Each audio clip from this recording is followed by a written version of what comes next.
All right, so we're going to get started. This is Kindrat's dissertation defense. Kindrat came to us in 2019, just looking to get involved in some computer graphics research wherever he could. Started out helping Colin kind of develop some, more advanced 3D visualizations for Bathy software, and then got into, kind of modifying Unity game engines to load bathymetry data and point cloud data from our LiDAR units. And then I think you're going to probably cover all the stuff you did after that. So yeah, I'll leave it to you. Yeah, thank you. So welcome to my PhD defense, and I will be talking about the gap between game engines and visualization packages, and how Colin will try to fill that gap.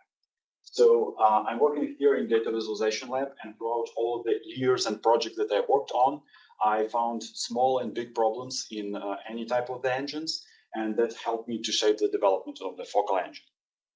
So what you're seeing here is a prototype of VR point cloud cleaner, and it was created to just showcase that using VR is a lot better in terms of speed and agility when you're working with a point cloud and you want to clean the point cloud, and it was successful. So when I joined the team, we talked about that the proof of concept was great, but we need to create real applications that can work with the huge point clouds. At that point, that application was able to work with tens of thousands of points. It is not enough. Another problem was that that proof of concept didn't support a variety of VR headsets. So we were talking about using Unity. So the first problem was that Unity doesn't support point clouds natively, so you can't just load point cloud. So because of that, I was looking at PCX. That is a plugin that helps to visualize point clouds, and Lab was using that for some projects. But the problem was that, first of all, it was not loading the file formats that we need. Second of all, the performance was still low, and it didn't have any tools to edit point clouds. So at that point, I said, well, I can create my own plugin. And that's essentially what I did. And that was a base foundation for the VR point cloud editor version 2. So the main benefits of that was that I use Octree to make sure that when you delete huge amounts of points, you won't see hiccups. So it will be relatively fast. And relatively, it's because in US version, it's even faster. Also, I created a custom rendering. It wasn't too much custom, but it was a little bit faster than Unity was doing. And because of that, it was custom. And also, we have a full control over the point cloud data that is important for us. So still, it has some problems. For example, Unity has multiple rendering pipelines. And if you have your custom rendering of the points, you need to ensure that it's compatible with all of those if you want to ship in those render pipelines. So it's kind of a headache. Another problem was that the plugin was using C++ code, and the C# was used in Unity for the scripting and kind of connection to that plugin. And because of that, you have code that is managed the memory and code that is not managing the memory. And because of that, you will also have some problems. Another problem was that Unity is multi-threaded, and it's great. The problem was that it can call whatever action from the plugin from whatever thread. So you need to have multi-threaded safety in all of the plugin. And sometimes it's hard, and sometimes it's limiting what you can do in terms of performance tricks.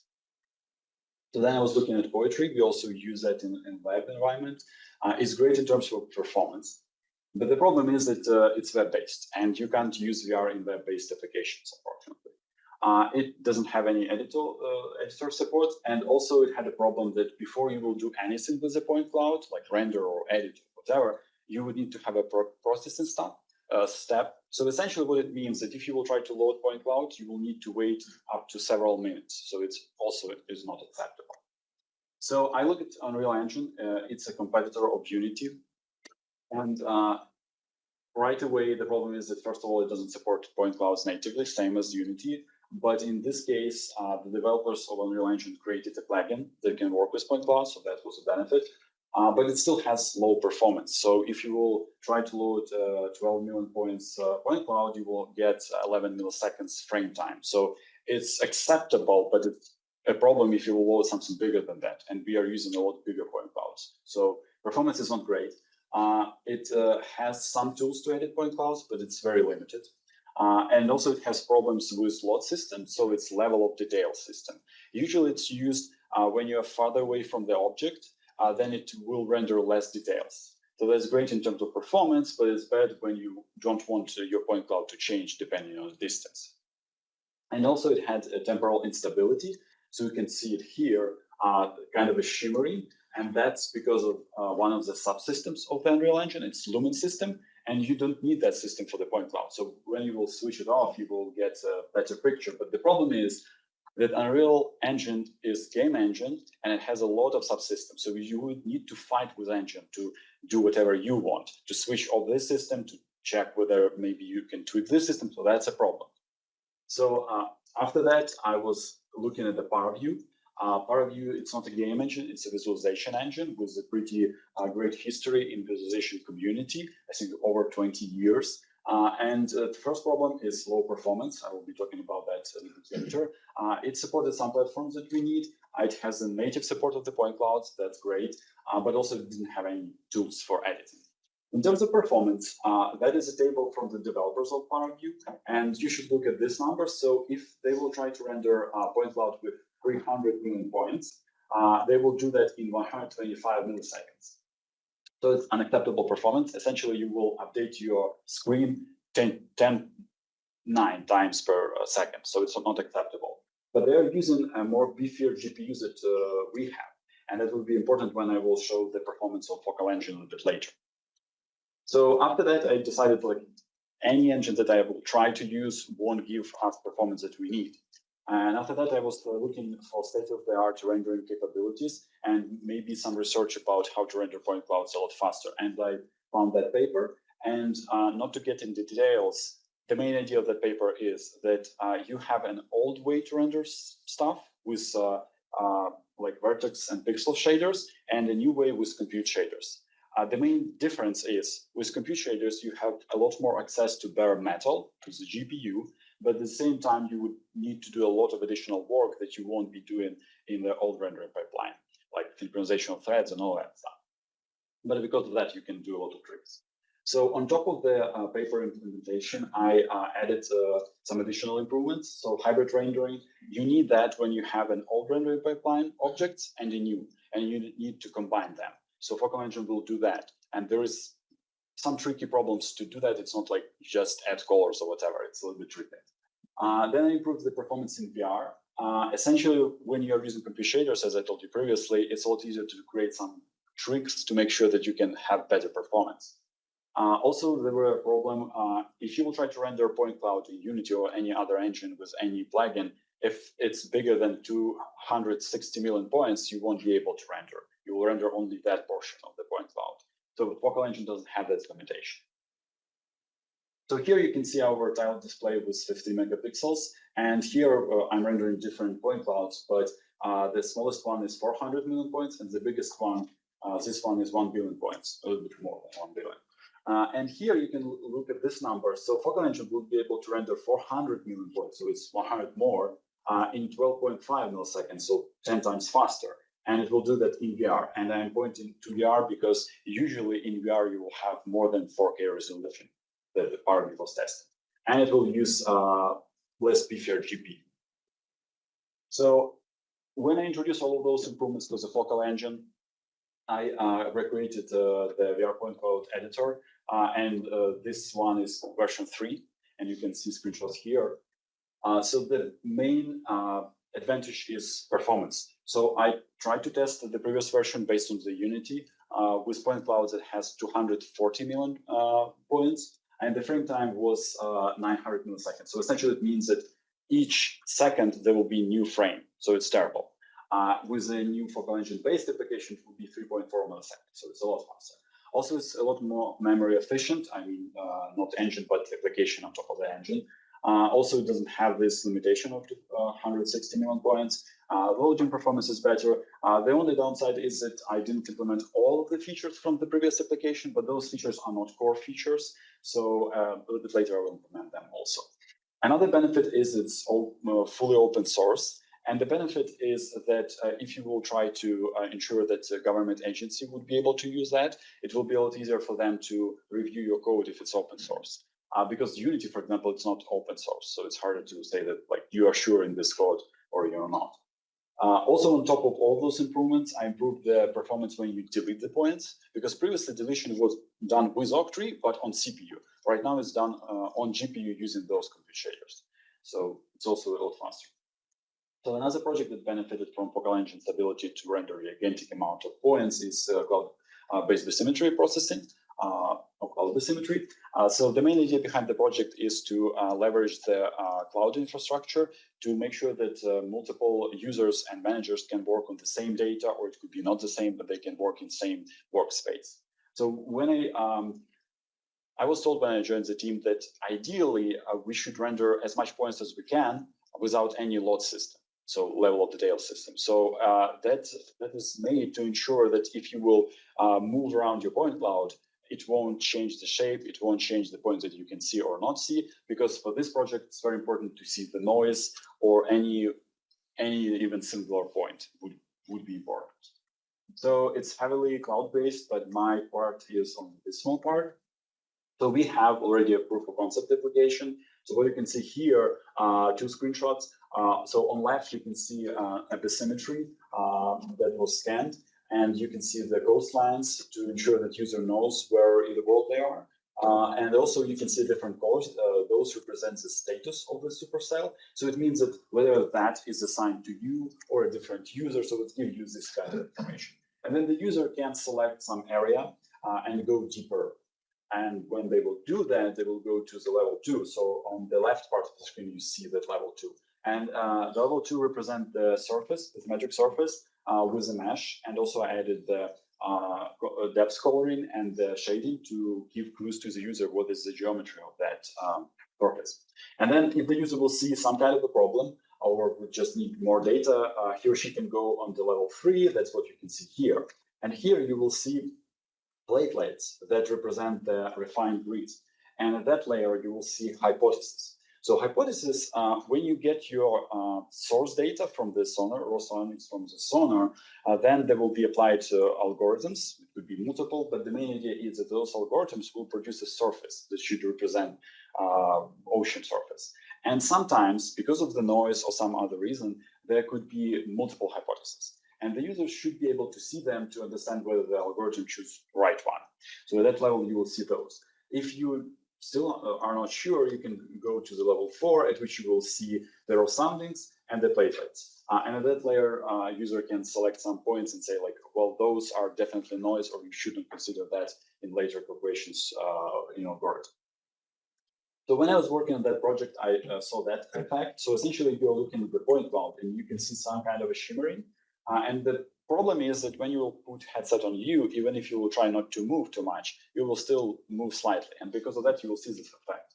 So the reason is that essentially you have a limited amount of pixels in your VR headset or a monitor. And because of that, at some point, there should be a binary decision. Should you light this pixel or not? And because of that, you will get this kind of staircase effect.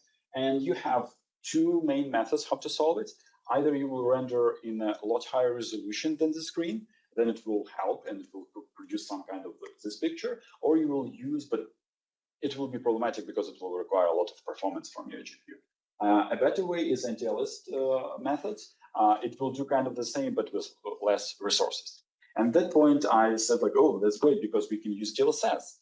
Because DLSS will provide you anti-aliasing effect, but also it will provide you more performance because you would need to render less resolution, and then you can upscale it.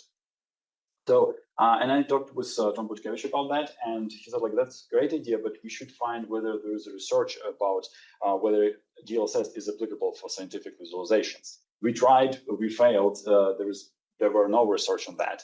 And we said, like, that's a great opportunity to add for scientific community in terms of researching this particular area.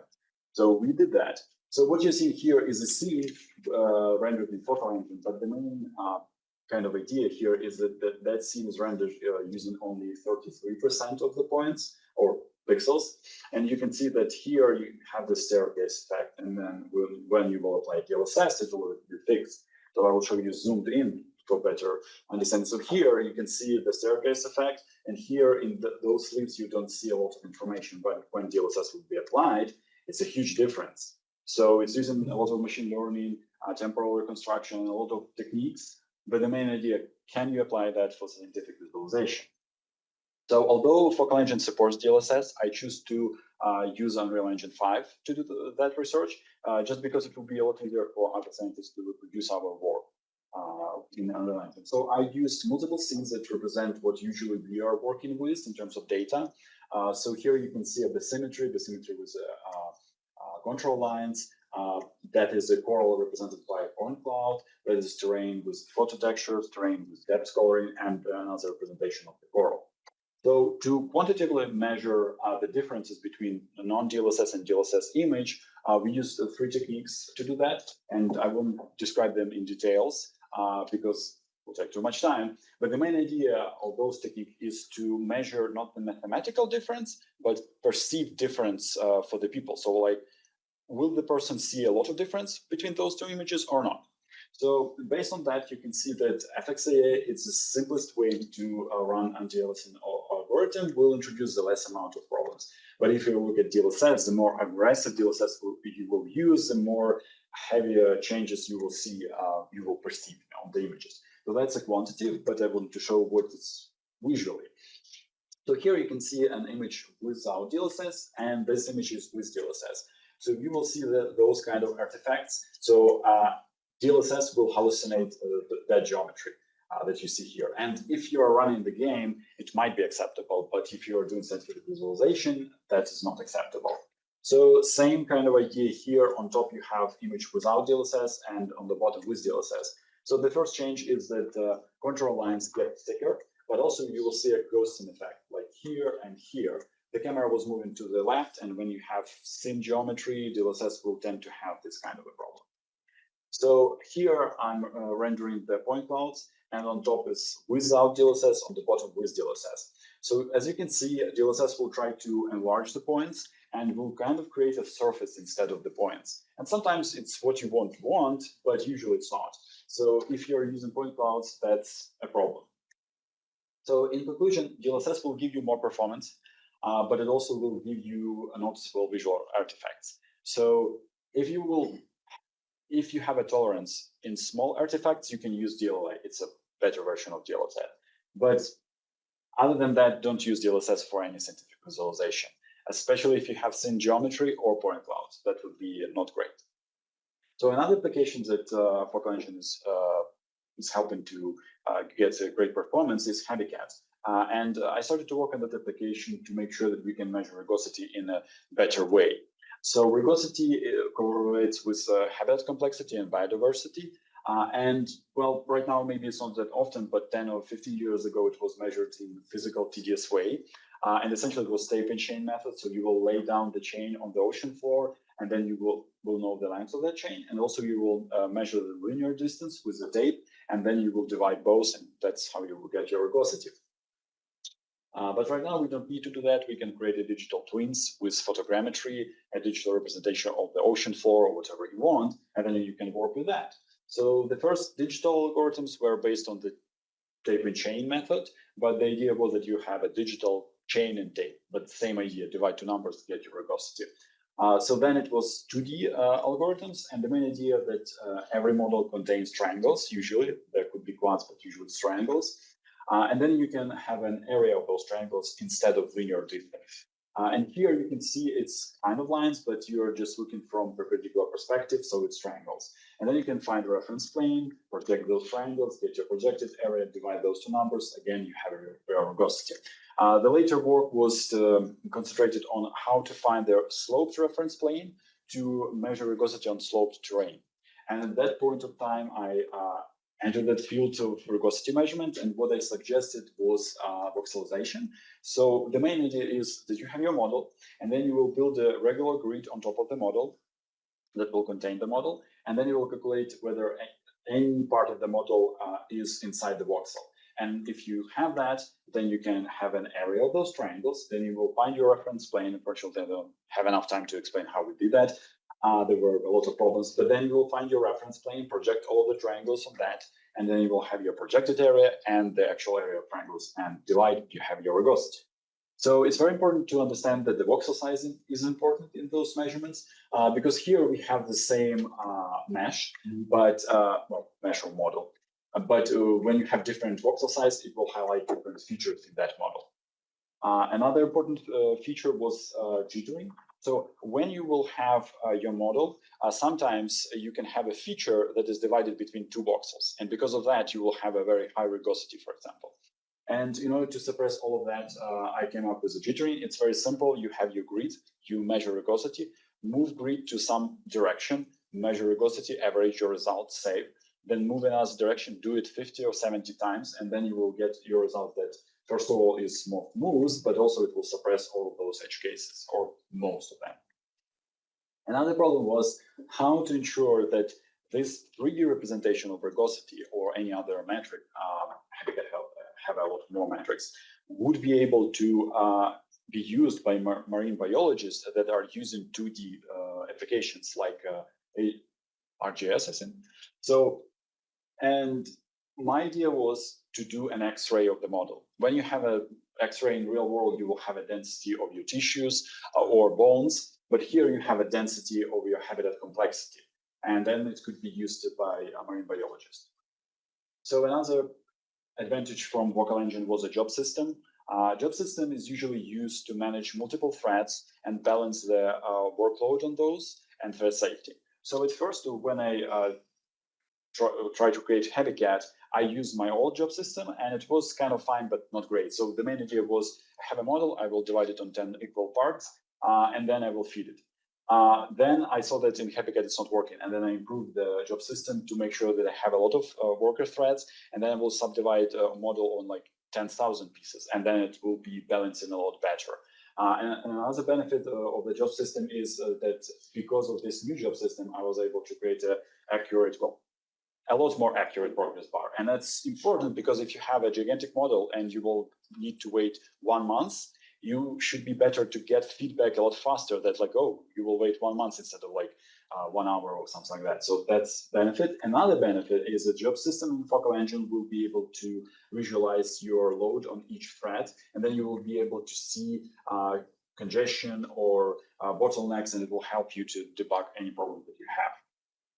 So I don't have enough time to describe all of the features that Habitat has, but I will just quickly mention that it supports not only rugosity measurements, it supports fractal dimensions, vector dispersion, and a lot of others.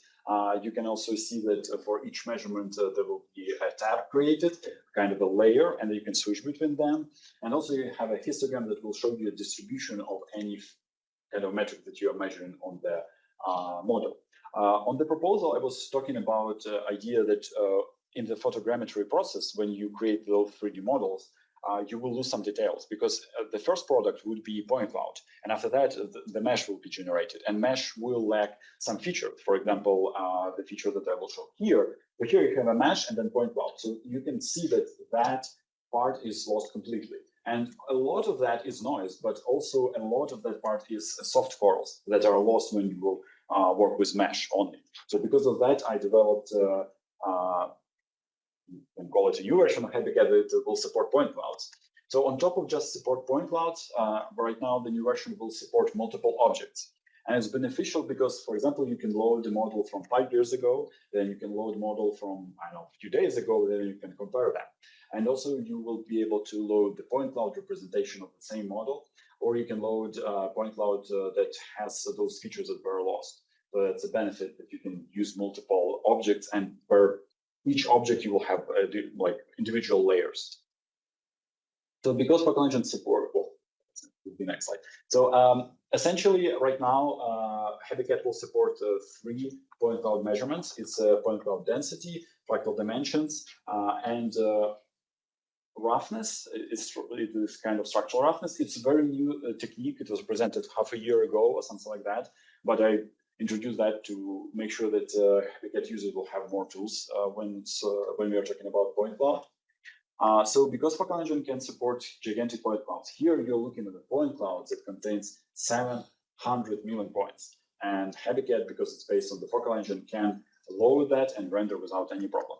Also, you can, as I told you previously, compare the point cloud and the mesh and see what's missing. And also you can do that for parts of the coral that is kind of missing in the mesh. So that's additional kind of benefit. Also, I should point out that since right now Habitat can support point clouds, I'm looking into whether I can use like algorithms that I use in Habitat to kind of analyze the sonar data, because it's also point clouds. I have some preliminary results, but it's pretty early to say. But I'm just pointing out that I want Habitat to be used a lot more widely. On top of just rendering gigantic point clouds, Focal Engine can render gigantic meshes. So what you're looking at is a mesh that have 244 million triangles. And here you can see that it's very details heavy and dense, and Habitat can load that, render, and then calculate verbosity or any other metric on top of that. And you can say, okay, well, maybe you can use any other engine to do the same. And I tried to load that model in Unity, Unreal Engine, and ParaView, and MeshLab. MeshLab is not an engine, but still, I was trying to load it. And it was running out of the memory. And I then tried it on our lab machine with a lot more memory. So here I'm showing Habitat loading that model, and it will take 28 minutes, and we'll load the model. Another benefit of Habitat is that when you will load model, we'll do some kind of calculations, then you can save model with layers, and then it will be loaded in 2 minutes because it will be a lot more compact format. But then when I tried to load that model in Unreal Engine 5, it was trying to do that for 38 minutes, and then it crashed out of memory. And that's kind of reasonable because Unreal Engine 5 is big game engine. It has a lot of subsystems. It needs to create a lot of additional structures. So because of that, it's kind of reasonable to see that it's running out of the memory. In Unity 6, it was a little bit funnier. So it ran for 20 hours. And I think the problem was that it created a thread. I requested to load the model with the thread, and somehow thread just died, and Unity was not able to recognize it and just was infinitely waiting. And I tried it like multiple times. It has the same behavior. So that's not good. In ParaView, it was the same problem. It just crashed out of the memory. But later on, I discovered what actually was the reason. So the reason was that in OBJ format, you can add the color to the vertex. And usually you will get that when you will get the mesh from the photogrammetry applications. But ParaView decided not to support that. And all of the engines that I know will support this. But ParaView just decided that it will say, oh, I don't support it. But on top of that, it will generate the stream for each vertex that it is an error. And because of that, it just creates so much logs that it crashes. So if you will strip out that information, I mean, color for vertex, it will be able to load. But for the end user, it won't be helpful because end user wouldn't know why it's crashed. It's also not usable. So then I was trying to use a smaller model. And with that model, I'm trying to show the performance of the Focal Engine. So here, Habitat loaded this model, and it will be able to render that model in 4.4 milliseconds. If you will try Unity, it will be able to render in 10 milliseconds, Unreal Engine in 9 milliseconds. And then, again, you can see a lot of additional work that Unreal Engine is doing. It has a lot of subsystems. And then if you will try to create a night version of that mesh, it's a new technology of Unreal Engine to render big meshes. It will still take 6 milliseconds. And then again, if you will be able to switch all of those additional subsystems that you don't need, then it might be faster. But the problem is that you need to heavily change any engine to make sure that you have the same performance. So MeshLab have a very terrible performance. It's 0.4 FPS, so essentially it's unusable. With ParaView, it's a little bit harder. So what you're seeing, ParaView is not rendering model each frame. It will render it once and will show you a texture. And if you will try to move the model, it will render a decimated model. So it's very hard to measure actual performance. So on top of just performance and loading issues, you have another problem. And that problem is for game engines usually. So when you will create a model from a real world scan of the ocean floor, sometimes, pretty usually, you will have UTM coordinates instead of the vertices. And at that point, you will have problems because usually game engines are not capable of rendering 60-bit for information. And you will get this kind of mesh rendering, so it's broken. You will get the same in MeshLab or Unity. But Habitat would be able to render that without any problem and with good performance. So that's another benefit of Focal Engine. So on top of just rendering gigantic meshes or point clouds, Focal Engine can render gigantic scenes with millions of objects with photorealistic rendering. And that's helpful not just for games. It's helpful for visualization purposes also. I can give you 2 examples. So a year ago, we have a conversation with another group in another university, And they were trying to create a VR interface for training of the personnel how to dive on the ocean floor. And they said, like, we need somewhat realistic environment. Should be photorealistic, but somewhat realistic. That's one reason why we want that. Another reason is lately there are a lot of companies that are doing like they're trying to produce synthetic data for AI training. And it could be AI training in terms of Gemini, for example, but usually it's used for robotics training. And a lot of research shows that if you have 1 hour of real world video, you can add 10 or even 100 hours of synthetic data. Well, it depends on a lot. But in order to get good synthetic data, you need to have a somewhat realistic rendering. That's why you would want, like, at least 2 reasons. There could be more. So on this here I want to show the axis of abstraction to just define what is the difference between libraries and game engines and general engines and all that. So the idea is when you move to the left, you need to have more computer science skills to apply it. And also you will have tools that are more specific, or at least you can use some tools of that toolbox. When you move to the right, you need to have, well, you might have less computer science skills, but it's more general and more general public can use it. And if you have specialized engine, it means that it's specialized on some genre of games, if you're talking about game engines. But also you have the same in visualization tools. So you have libraries that are more specific, or you can use some tools where you have a general engines like ParaView, for example, or you can have a specialized engines. For example, they are specialized on medical visualizations only. So my idea is that focal engine would be somewhere between those two.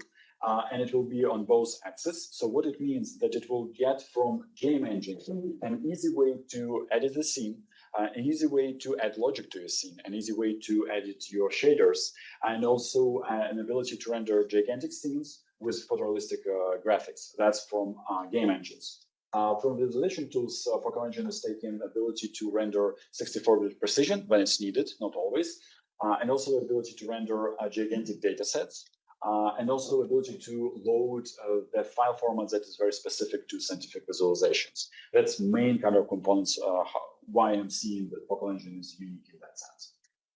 So here you can see the part of editor of the focal engine. And here I was playing with volumetric visualization. And the benefits here is that I can change the shader code and I will see my end results immediately. You won't be able to see that in ParaView. In ParaView, you would be able to tweak some material property, but you won't be able to change your shader and see the results immediately. Another benefit that if you will get some mistake in your shader, it will highlight your problems lines with the problem and the definition of that error. And also focal engine have a limited but still ability to read back from the GPU what variables you have and how they changed. Another benefit that often game engines have, but visualization engines lack, is an easy ability to add logic to your scene. So here I'm showing that you can create a module, then focal engine will use metaprogramming to create a Visual Studio project. And then here I will just paste some code that I prepared for that script. And then after I will build that script, focal engine will intercept that build and will add a component to whatever component I can add list of components. So then I can run a simulation and see that drone has logic, it's moving. But let's say I don't like the speed movement, and I would add the variable to ensure that editor would be able to access it. And then I can rebuild and go here, start simulation, select the drone, and I can change that variable in real time. So essentially it's auto loading of the code. It will help to make sure that you can easily add logic, but also you can easily change the logic of this.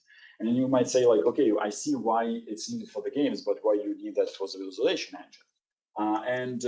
What I described to you previously, synthetic data. Let's say you want to produce synthetic data for the drone to make sure that it would be able to navigate through some objects or problematic areas.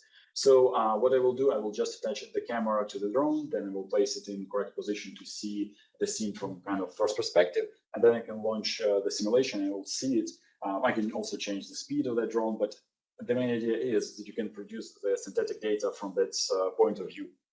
So then you can say, okay, well, at some point I want to ship that application. Maybe it's some other application than the synthetic data producer.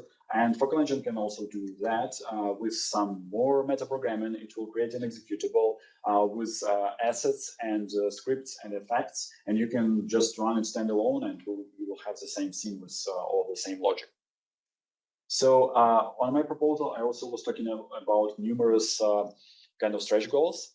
And one of them was MCP, and I implemented that. So MCP, it's Model Context Protocol. The main idea is that it's a layer between LLM and any applications that you're trying to create. In this case, it's an engine and any application built on top of the engine. So it's very popular right now. It's supported with Gemini, with ChatGPT, with Claude, and also Microsoft unveiled that there will be an MCP registry in the Windows. So it's a kind of a list of applications that support MCP. So I choose to support Python SDK or MCP. And in order to implement that, in the core engine, I have a Python state manager, Python interpreter, and then I have a Python bindings that will be compiled as a module. And then that module could be included in the MCP server. In the MCP server, you are kind of describing whatever actions MCP client can do and how it will map to your application, either it's engine or any application on top of the engine. And then I choose to have a HTTP transport layer. You can choose whatever you want. I choose that because it's the simplest. And then you have MCP client. An MCP client could be on the same machine, or it could be in cloud, or it could be in terms of module for your API calls. But the main idea is that LLM agents or LLM apps would use this, and inside they will see resources, tools, and prompts. And using those, they will interact with whatever application you are creating on top of the Focal Engine. So to demonstrate that it's working fine, here I have an empty scene with entities that represent different types of trees, bushes, grass, rocks, and then I created a prompt to Claude, like create me a forest scene. But I specified that each time you do any of changes, just request from engine view from the camera. And that sometimes, because I had the problem previously, it will obscure the camera view. And I said, like, if you will see that camera, like here, the camera view is obscured, change position of the trees to make sure that it's not obscured. So we'll do that. So, and it will work for that scene for, I don't know, like 40 minutes. So it's long. So here it's, the speed is like 10x. And the main idea behind that wasn't to create a scene. The main idea was to show that I created an MCP layer that Claude was able to use for almost thousands of actions. And it was able to get the data from engine in terms of visual data or some data of like what the entity rotation and position is, and then input some another data, change position or do whatever. So I'm planning to use that for creating a visual test, but also it could be used in a lot of manners. For example, in HeavyCat, it could be an engine that will help you to choose the size of the voxel or something like that. So you can find a lot of applications. So the last big part of the engine is testing. And I was working on multiple big projects, and at some point you will get to the point when if you will introduce some small change, it can break whole project. So in order to have that, you have to have regression testing. And usually you will need to have multiple layers of that. So here I'm using the first layer is unit tests. I'm using Google Test Framework. It's industry standard. And I will just demonstrate what it is with scene graph. So scene graph is essentially a structure that contains the structure of the scene and also a relationship between entities in the scene. So here I will do unit of work, and by unit I mean delete that node or move this node from that subtree to this subtree. And after that, there will be a test whether the scene graph is in correct state or the subsystem is in correct state. So it's beneficial because you can use those tests in GitHub Actions. So GitHub is a platform where programmers can collaborate on some project. And the main idea is when you will introduce some changes, then you will push it to GitHub. GitHub will automatically run those unit tests. And even if you will forget to run them, GitHub will show you that you have some kind of a problem. And that's beneficial not only for me, but it's also beneficial to different contributors because they can potentially see that their code is not working. Another important layer of testing is visual tests. So here you can see the same scene, same geometry, but the difference is on the left you can see that you have a more density of the control lines, and it's very easy to see it visually than to measure it numerically. The same problem here, you can see this precision issue here, and that's a correct version, and it's very easy to see visually that something is off. So in order to use visual testing, I created an application that is using visual nodes to define the test. That is a relatively simple test that I'm running on this editor of the focal engine. And the main idea behind the test is to load the game model, then drop that to the scene, change the position of the model, rotation and scale. And on each step, the visual test will check whether the end result is what I'm expecting. And also another benefit of visual testing on top of what is described previously is the fact that it can visually scan the screen for whatever you want. Well, let's say I loaded that model, but I loaded it like here. It ended up here because I loaded all of the models in a different order. It will be resilient to that because it will look for this particular model visually, not like programmatically. And because of that, you have additional resilience. So I see MCP to create visual tests. And the benefit is that in a lot of cases, LLMs are not reliable. They will produce random results at some points or errors or whatever. But it's actually beneficial to that kind of endeavor, because when you want to create visual tests, you want your user to be random, sometimes, not always, but sometimes. And also you want your user to do some crazy stuff that you are not expecting. And that way, I see that LLMs could be very beneficial to create a lot of visual tests. So in conclusion, I'm not a big corporation with hundreds of people working on the focal engine, so I can't say that focal engine is better than Unreal Engine or it's better than ParaView. But I can say that focal engine have advantages from both sides, and also it has a lot of unique features. Let's say, for example, the point cloud rendering that you can't get from any of those engines. And also the applications that was developed on top of the focal engine shows its unique abilities. Well, unfortunately, I don't have enough time to talk about future plans, but in general, it's plugins for more flexibility. It's a volumetric visualization for multiple projects, and its ability to work for that focal engine would be able to work in the web and on Android. So thank you very much for your attention, and I will be happy to answer your questions.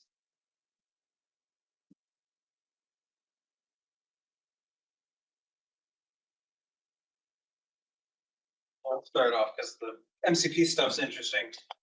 Is it only a layer between an LLM, AI, and your application to get the two to talk together? Or can MCP, or maybe in future when Microsoft has MCP server in the OS, can it act kind of as a go-between between multiple applications? Can I have one application that uses MCP to talk to the LLM, and then MCP also interfaces with another one? Because I'm thinking if you could add MCP support to something like Keras, then you could use the LLM to coordinate between the data and the analysis and cleaning that you do in an application like Keras and the advanced visualization stuff, and how to go between. Yeah, it's totally possible, although it depends on this MCP registry because, well, not always.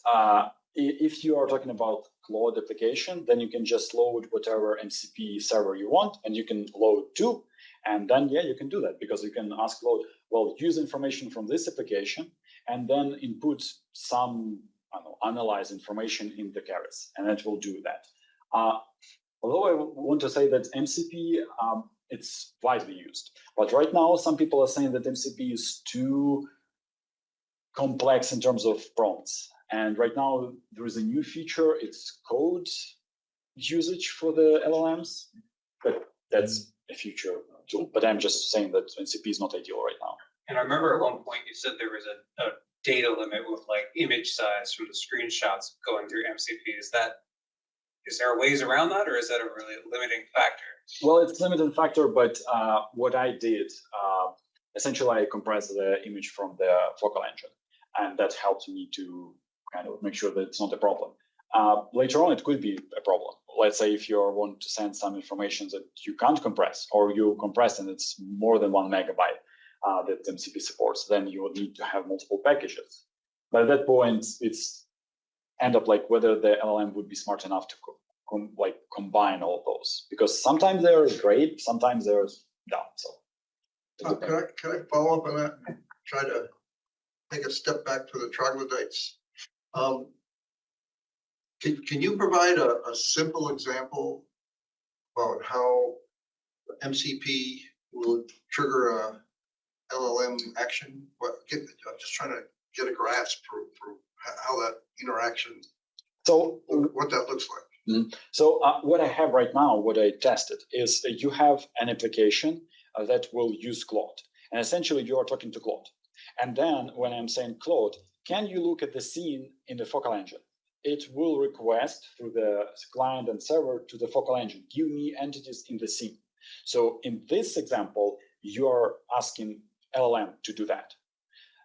If that's an additional work, but you can integrate it into the focal engine, then focal engine would be able to interact with LLM directly. Right now, it's two-way interaction, but the start of interaction should be on LLM side. But it could be both ways. I just didn't implement that. So if you look at focal engine as an enhanced processing engine, let's stick an hour of multi-beam data, something like that. And then you're providing an interface to say, here's the product I created through this processing chain. And now I'm going to ask the LLM to take a look at that and tell me something about it, or give me some enhanced interpretation. Is that the idea? It's possible, although right now it's very hard to advise to ask LLM to look at the, let's say, bathymetric surface. If it's something simple, yeah, I would assume it would have a pretty high chance to say something reasonable. But it's very hard to predict whether it would be fine in 100%. Well, actually, it's easy. It won't be. So you would have 5 to 10% when it will give you a non. Well, you use the habit chat example. You know, you have a simple, I assume from structure promotion, a curl or an area, and you turn to the LLM and say, you know, identify all the, I don't know, it's like brain curls. Something like that. Corals, Is that the idea? That is possible. And actually, I was thinking about, but it would need to be somewhat constrained. So you would need to say like, okay, that's the model, but then you would need to say like, look at this part, tell what you can see, look at this part, because it depends. Some models can just have one coral, but a lot of those models, that gigantic one contains a lot of species of the coral. So then you need to just feed it step by step, because if you will feed it all of that, I would assume it won't be able to do a lot of work. But yeah, that's one of the ways how to use it. I mean, anything what you said would be used. Another problem is that you need to understand the constraints of LLMs, and it's very hard because nobody knows. And you need to constrain it that much that it will be useful, but the error rate won't be too high. So yeah, but I just implemented the layer that allows all of that to be worked on. So it's not like finished. Oh yeah, I can do whatever what I want with LLMs. It's just like I created the interface for connection of LLM and the engine. And kind of building upon that, if we were to say fine tune a segment anything model or something to work on specifically, you know, our underwater coral imagery, could we then use MCP to talk to that model? Or do we have to use like a big commercial LLM like Anthropic? So if you're talking about YOLO or some kind of that system, you won't be able to connect with MCP. MCP is only for LLMs that supports MCP protocol. And I think that you can have an open source with MCP support, although I do not check. But if you're talking about YOLO, you won't be able to connect with MCP. But you can use LLM to fine tune it. Like you can say like, oh, what type of coral it is, and you would need to check. But like you will have a data set to feed to YOLO, for example. I always saw the LLM integration of Habitat as walking a non-technical user through how to do the analysis. Okay, so this is, I was just kind of trying to get a feel of what the concept. Oh, I think there's a lot of possibilities. Just the question is, do these models actually, are they reliable? I would say that like Gemini 3 that was presented like a few days ago is a lot better in terms of visual kind of perception.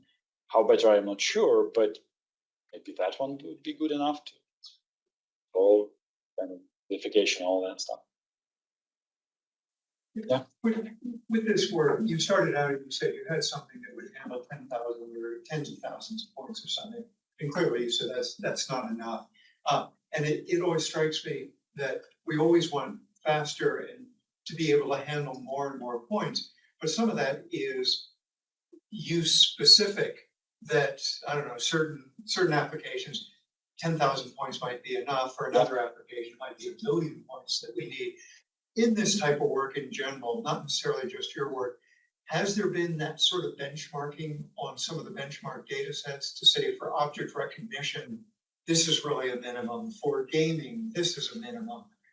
It's kind of, rather than just pursuing an infinite, the ability to process an infinite number of points, because I just wonder, are there limits, known limits of saying, okay, in this particular case, we don't need to go beyond a certain number? I would assume I looked at several data sets about like object recognition with point clouds, and they don't have a lot of points. I don't remember exact numbers, but I would assume that you don't need millions of points to represent like table or some object that, but that's another question. Do you just want to recognize an object and then you don't need a lot of points? But do you want an object like a table, but with realistic texture? Then you would need a lot of points to represent that. But right now, I think the main idea why we need to have a lot of points is because of the fact that when you scan ocean floor, for example, the more advanced sonar you have, the more points you will have usually. Maybe I'm a little bit wrong, but I think usually. And you don't know what data is good and what data is bad. At some point, maybe you will know. But ideally, you want to save all of those. And ideally, you want to analyze all of those. And the more data you have, it's harder for you to say like, oh, it's enough for me to understand that that rock is a rock. I need 4 points or 3 points. You will just save. The more data you have, the more data you will save, the more data you will try to analyze and render. So I think that's the main reason why people are striving to render more points. Thank you. No. Can I ask a question? Do you have data structure support for viewing direction? For example, in the very large point clouds, where you've got hundreds of millions of points, does it just render all the points all the time, or is it depend somehow on where you are and which way you're looking? Yeah, so I have some data structures, but it's not for ensuring that the point rendering is fast. It's just to ensure that I can do that rendering without that 260 million limit. And for compute shader, you need to kind of pack the data. But I'm not using those structures to make sure that I'm rendering less points at some point and then more points if I'm closer. That's usually how point clouds are rendered. For example, Cloud Map can render gigantic point clouds, but it's not rendering actually. When you will load the point cloud, you will see 1% of the points. Then if you will move, you will see a little bit more, and then it will load those points and render to the texture. So that's what you described. In my case, no, I'm rendering, well, all of the points that are in my frustum. So if it's outside, I'm not rendering. But if okay, so it is doing some. And what data structures does it use to support that? If you're talking about frustum calling and all that stuff, it's essentially when you are doing that in compute shader, it's a lot faster. So you don't need a data structure here. Well, you might use it if you want to render, let's say, I don't know, 10 billion points or something. No, that's not what I'm asking. You said you're only rendering the points within your frustum. Yeah. How do you know how does it know which points are in the frustum? Oh, it's very easy test on GPU.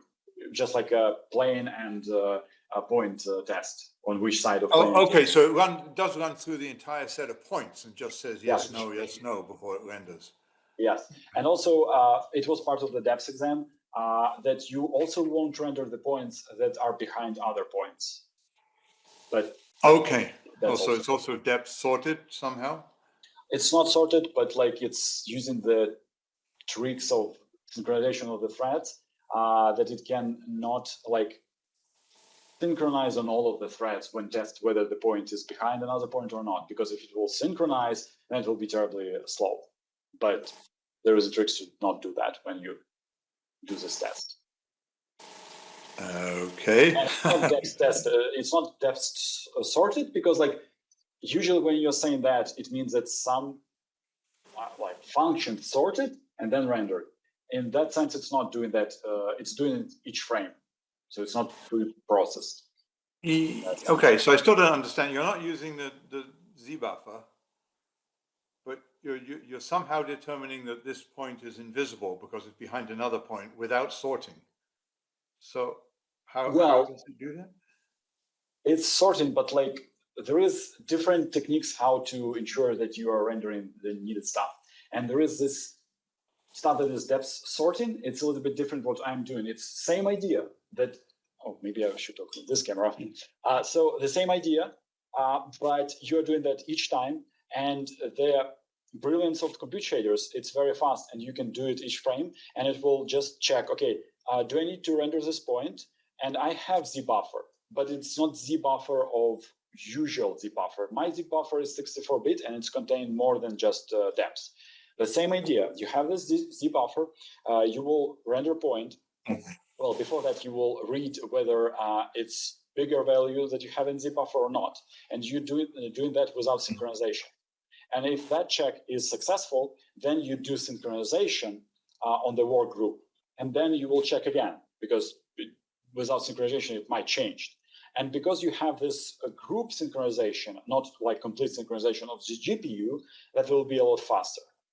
And that's why it's fast. Okay, thanks.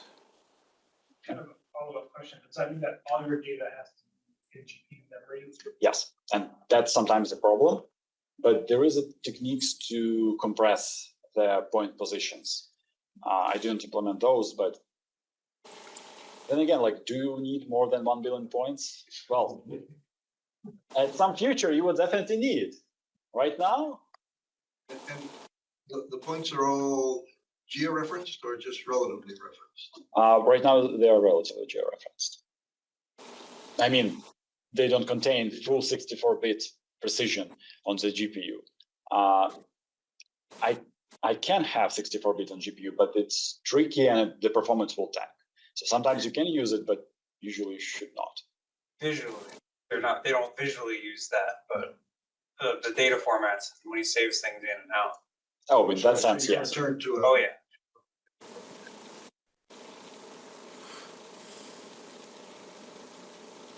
Can you elaborate a little bit on the challenge of kind of dividing your application specific analysis code between the engine and the application itself?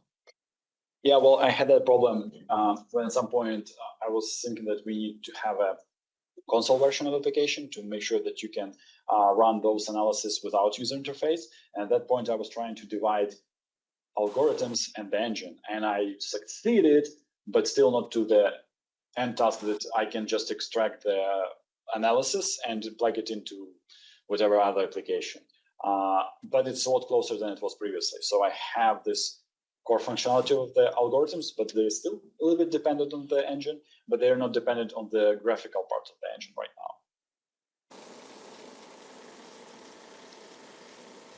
now. I have another question about rugosity, or some questions. So this is kind of specific to your figures, where you have where you have these curves represented in figure 2.7, I think, representing, I think, rugosity or roughness per unit area or something, but the axes aren't labeled. So what does the x-axis represent in figure 2? I don't know if you have a copy of the thesis in front of you. Not, but like maybe here you're talking about histogram with axis, or you're Yeah, the histograms. Okay, so when you're talking about like x-axis, it represents the measurement. Yes. So let's say you have a rugosity.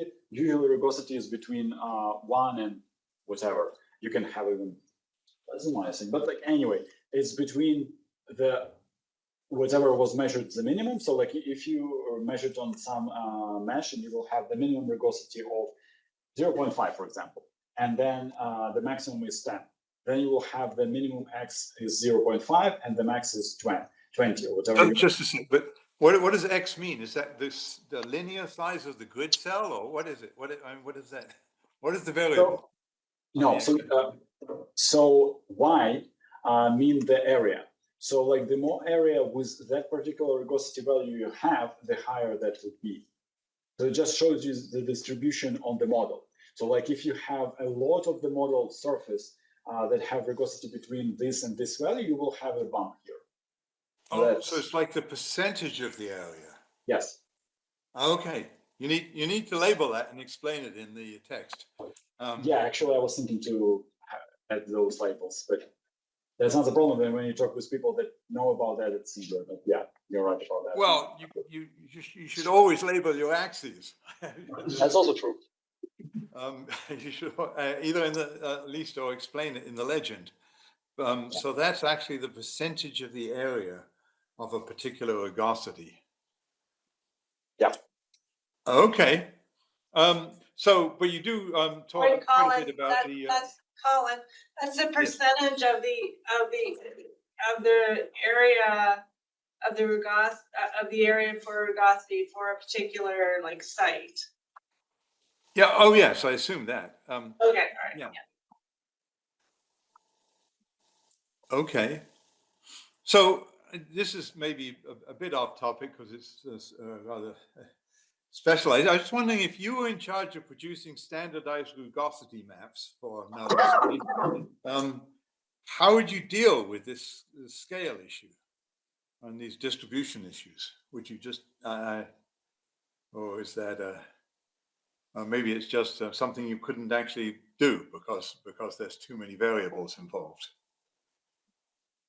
Are you talking about like color scale? How to visualize? I'm just so it's clear that rugosity is kind of a multi-dimensional thing, right? It has many aspects to it. You produce a rugosity map for a particular area, but then you use different parameters for a rugosity map for some other area. So if you wanted to produce standardized rugosity maps, how would you do that? Well, that's an interesting question. I was thinking about something like that, but not particularly standardized. But I was thinking how to combine on one visualization the measurements of different voxel sizes. That's kind of what you're asking. So you can try to have multiple sites and then try to define that this is the size of the site. So I will measure rugosity with steps, like the voxel size that is like 25% of the site length or something like that. And then you will measure multiple, like 5, 8, or 10, and then try to combine it in one rugosity map. Whether it will be great, it might, but I'm not sure. Okay. Yeah, it's I had a different idea that is pretty close to that idea. It was like you will calculate rugosity with some voxel sizes, and then you will be able to switch between them smoothly to see what kind of features you're highlighting with each size. It's kind of close to this idea, but it's not implemented right now.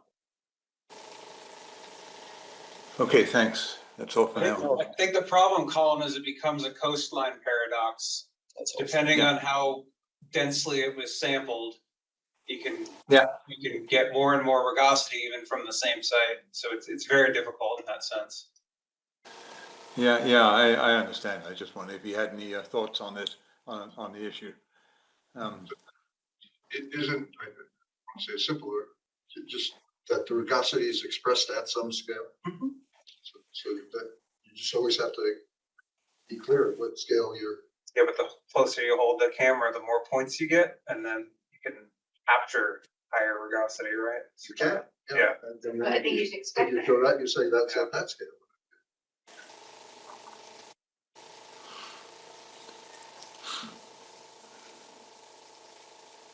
I got one. That is going to really be a diversion. So one of the big problems we have with seafloor mapping is that inevitably, no matter how hard we try, sometimes we leave little gaps. Sometimes we leave big gaps, but let's just worry about little gaps. And sometimes it's because we missed in an overlap. Sometimes depth change, something happened. Sometimes it's because you had to clean out some big bubble sweep or something, and we lost a bit of data. Now, somehow in my gut, it tells me that you have a lot of the tools here that could start thinking about how you fill those gaps in an intelligent way. What would you suggest in terms of that? Well, I see two totally different ways. One is kind of when you measure complexity with fractal dimension, point density, and all those metrics, you would have kind of an image what of point cloud surface should produce what metrics. So then you can measure the all those metrics around the point that gap, and then you can produce some point cloud that will represent what you are expecting to see. I'm not sure it will work, but that's one way. Another way is to use neural networks, and that it will be kind of the same as neural networks to produce images. It's like you're given some starting state and then fill the gap. That would be harder, but I would assume it will produce a lot more realistic point cloud representation. But it will require a lot of additional work. But I think it's potentially possible to do that.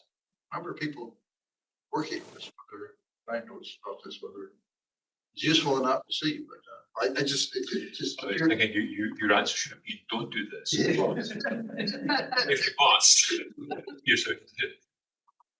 No, but it seems to me you've got a framework here that would make those kinds of exercises. The efforts I've seen, a lot of people just start from scratch and try to use Yeah, it's definitely neural network. Never approach their fusion approach. Seems to be the move. But it seems to me you've really got a framework here that would be amenable to this sort of experimenting. Well, if you want to deal with hallucinations of data, realistically, that's what you're asking to do. That's actually what will happen. And that's like. So the other part of it, your answer should have been, that depends on your application, because a lot depends on what application you want to put this to. There are certain things under which you would never want to do this. In other cases where it could be acceptable, geologists don't care. So, depends. It depends. It's always a good answer. Yeah. If collect or if the data looks kind of messy or multi data, wouldn't that be due to different features within the seed floor, like seeds or something like that, where There are all sorts of reasons, or you missed the overlap in the swap. A lot depends on whether you're trying to interpret or extrapolate. So what I was asking him to do is extrapolate. Yeah, exactly. Which is very different. So kind of related. So often the problem is we care where the gaps are. That tells us something, either we're going to go back there, but frequently the rendering software, whether it's because of the projections in GPS, decisions made to this level of what do we show for the data, it hides those gaps, and we don't realize that there's something there. And the gap can be, that's different than a point. Not seeing that there's a hole there, and maybe that's something important we want to investigate. That's a scientific question, or there's a hazard. I mean, you go back and map, whatever that question is. Yeah. Is there anything in your deep dive into how all this works that would inform the scientific user as to how to trust the visualization, or how to maybe suggest a different algorithm in the future? Maybe they want to change the way that's visualized and make different choices because they've got a different problem and wants to show the gaps, not the. So I don't know whether I can return to that slide quickly, but there was a slide that was showing actually that kind of a problem. But the main idea is that when you use some kind of an application that will hide the gaps, then it's easier to make sure that that application is not doing that. The main idea is, anyway, so when you load point clouds, you will see that point cloud have a gap, but then the mesh that is created from that point cloud will have that filled. So in Habitat, you can see that easily, because when you analyze the density of the triangles, it will highlight that was filled. So you can do some kind of that. If you're talking about points, it depends on the algorithm that is filling that gaps. If it's filling with same density of the points, it will be harder to find, but you can. But ideally, you just need to have an application that is not hiding the data from you, data gaps. But if not, then you can use some analysis to understand that that was filled. But that depends whether you can have that analysis in that application to show you the problems, or you need to load it to Habitat, for example, to see those problems. But ideally, you should have applications that don't do that. But it depends.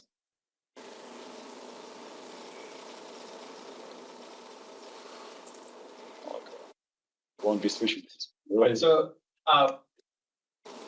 in the acoustics world, working with Riley, we, instead of just looking at the amplitude of sound recordings, we use different soundscape metrics. So they process the audio and they get out periodicity and impulsivity, kurtosis, and all of these other ways to describe that. And then Riley looked at, using all of those metrics as input to a CNN or a transformer model to help it kind of learn and classify things. And that's just, it's giving, for the same amount of data, instead of just getting amplitude, you're getting, say, 5 metrics. Do you think some of these structural complexity metrics, like the fractal dimension and the structural rugosity, structural complexity, the ones that you've implemented for point clouds, we can save those out, I'm assuming, per point, and then can we feed that into one of these so that when we're trying to train a model on point cloud data, whether it be sonar or LiDAR or something like that, to give the model a little bit more than just XYZ and intensity and kind of 3D nature, but more complex view of the local surfaces? Yeah, so I see that those metrics that Habitat is creating on the point clouds could be used as an additional source of information, because usually when you have a neural network, it will be fed with just positions of the points, and that's all. And sometimes it's enough. But if you will provide additionally per point complexity, it will give information around the points, and neural network will be able to get more information. It's kind of the same when you have CNN.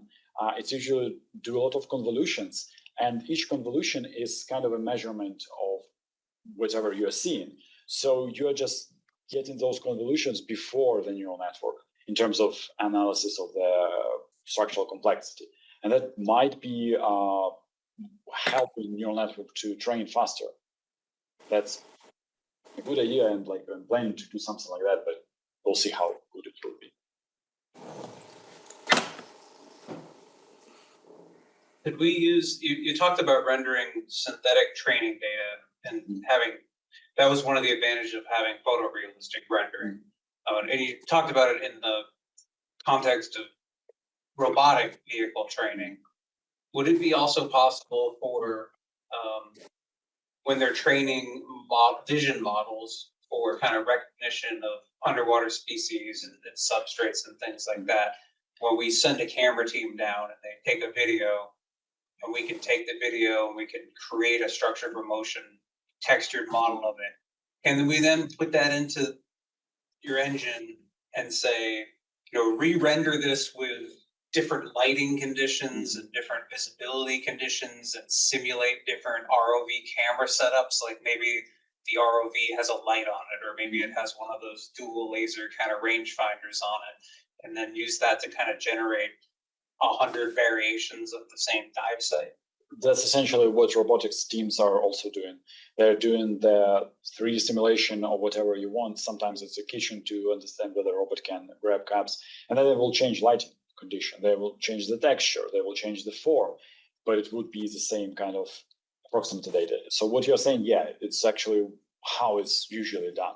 You will just have variations of lighting, maybe the translucency of the water or the camera optics, maybe it's a little bit changed, and a lot of the additional stuff, like maybe you will have a model that is changed a little bit. So it will be kind of, it will learn the general idea about that model, not like how it looks from this camera in that light environment. So yeah, that's how it's usually done.